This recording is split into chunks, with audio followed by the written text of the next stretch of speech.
अब हम लोग इस व्याख्यान के अगले हिस्से की तरफ चलते हैं और इस सवाल पर बात करते हैं कि इस तरह के वायरसेस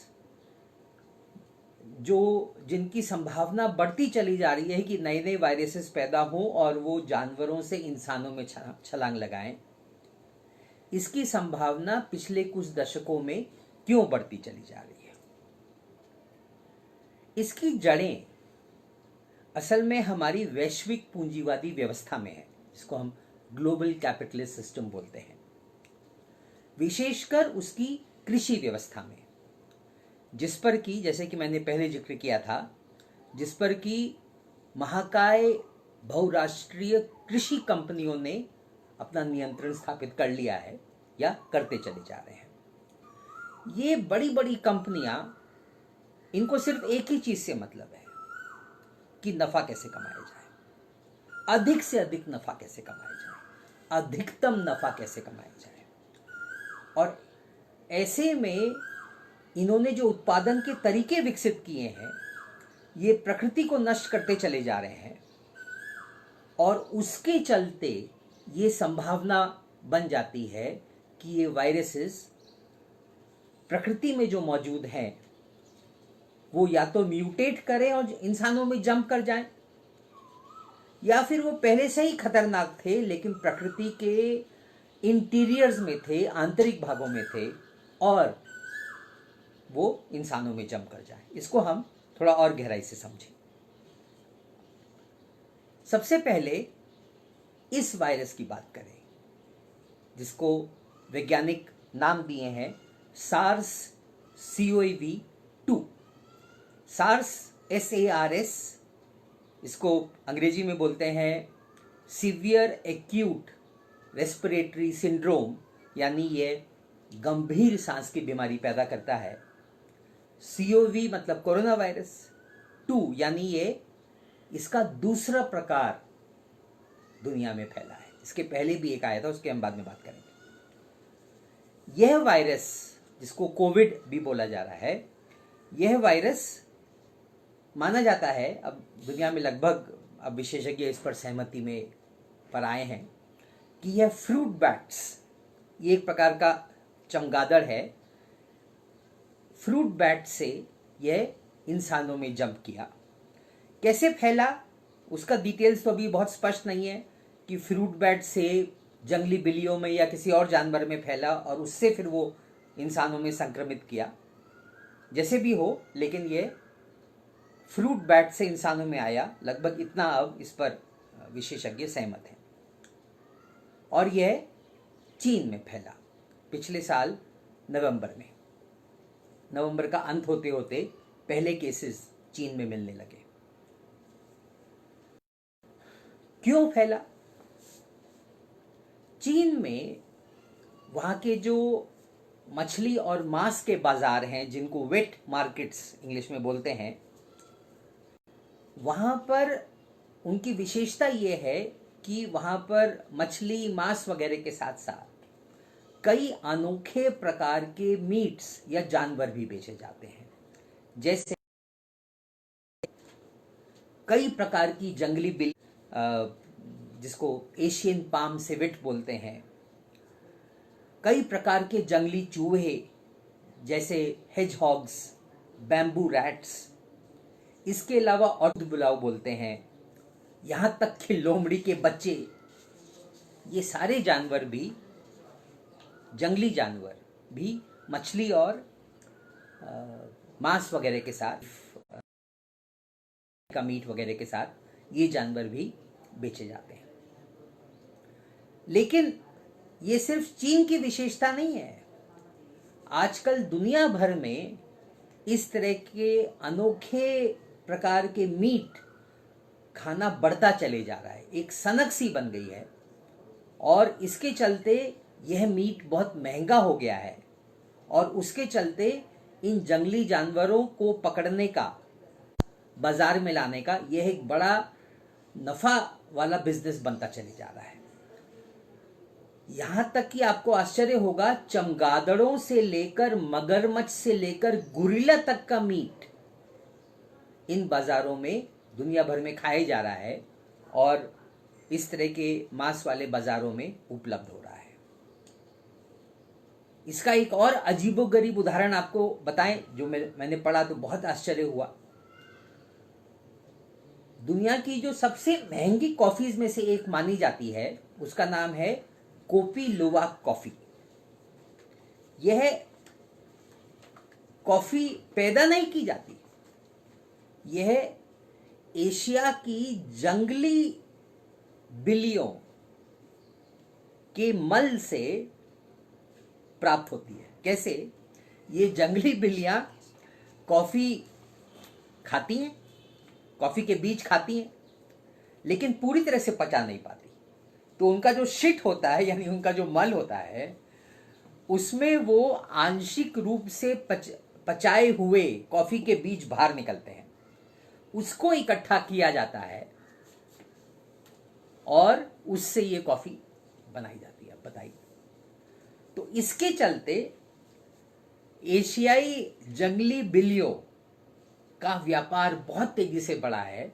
उनको जंगलों से पकड़कर लाया जाता है और बेचा जाता है और फिर उनको कॉफ़ी के बीज खिलाकर कॉफ़ी इकट्ठा की जाती है।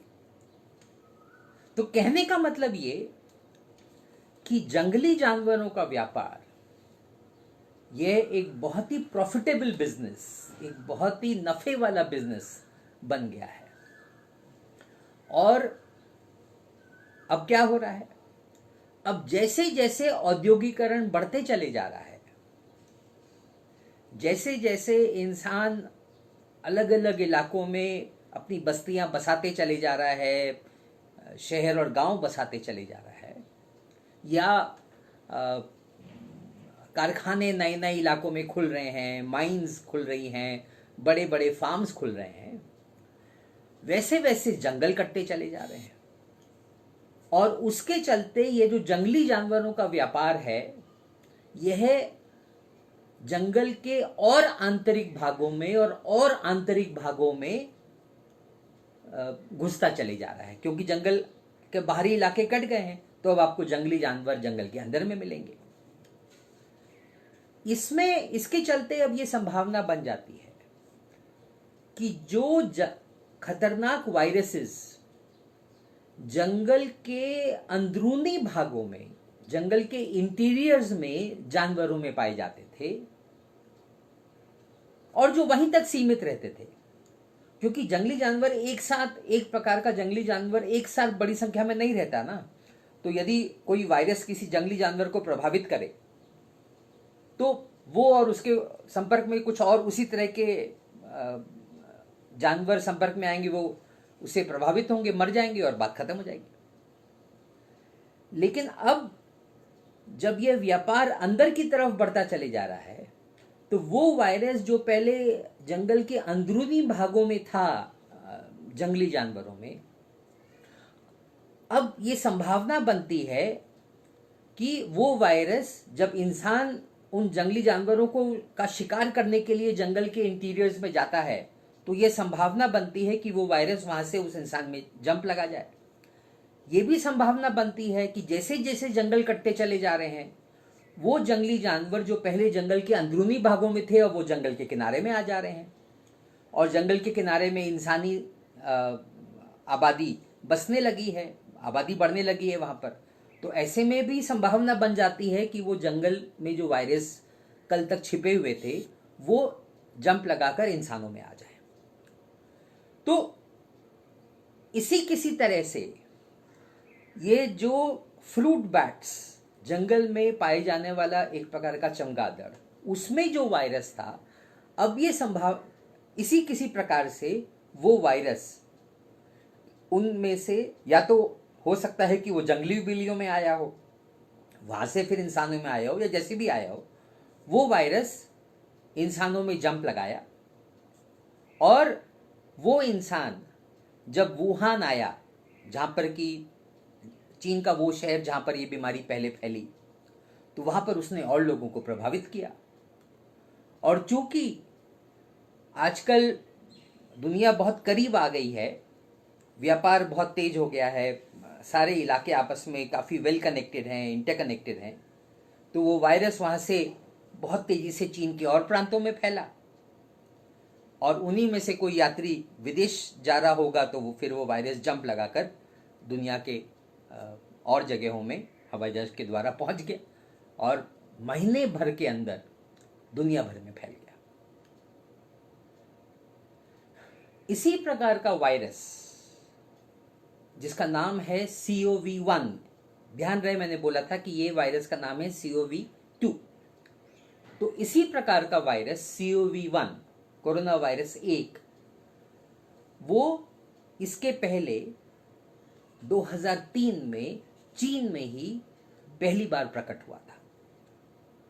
वो भी खतरनाक था। उसके जिस आदमी में वो संक्रमण होता था, जो उसे संक्रमित होता था, उसमें मरने वालों की संख्या बहुत ज़्यादा थी। लेकिन क्योंकि वो वायरस इंसान से इंसान में आसानी से जंप नहीं करता था, तो उसके चलते ये वायरस दुनिया के कई देशों में तो फैला, लेकिन उसको बहुत तेजी से आइसोलेट कर लिया गया। उन लोगों को जो बीमार थे उनको फटाफट अलग किया गया, बाकी लोगों से अलग से उनको क्वारंटाइन किया गया वगैरह।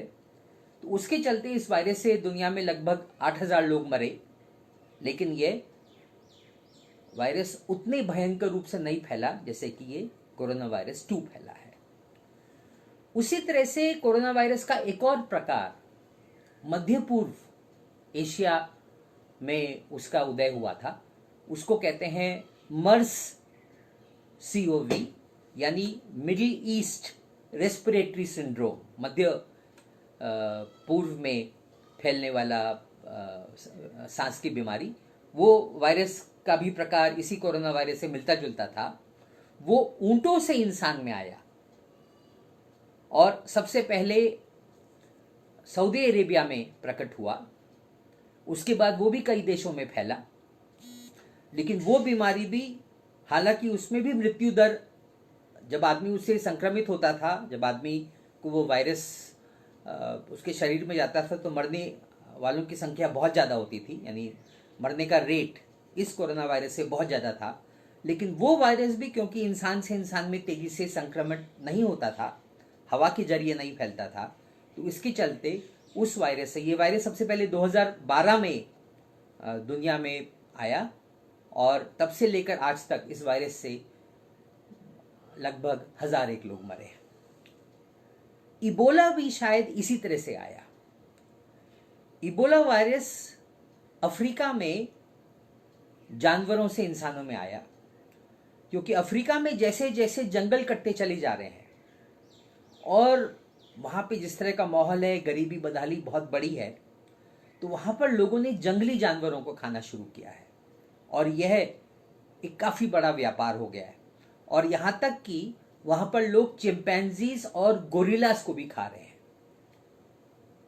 तो डॉक्टरों का यह मानना है कि इबोला वायरस चमगादड़ों के एक प्रकार से चिंपैंजीज और गोरिल्ला में आया और इंसान ने जब उनको मारा और खाया उनका मीट, तो वो इंसानों में आया और इस प्रकार वो एक इलाकाई महामारी बनी और बहुत बड़े पैमाने पर उससे लोग मरे।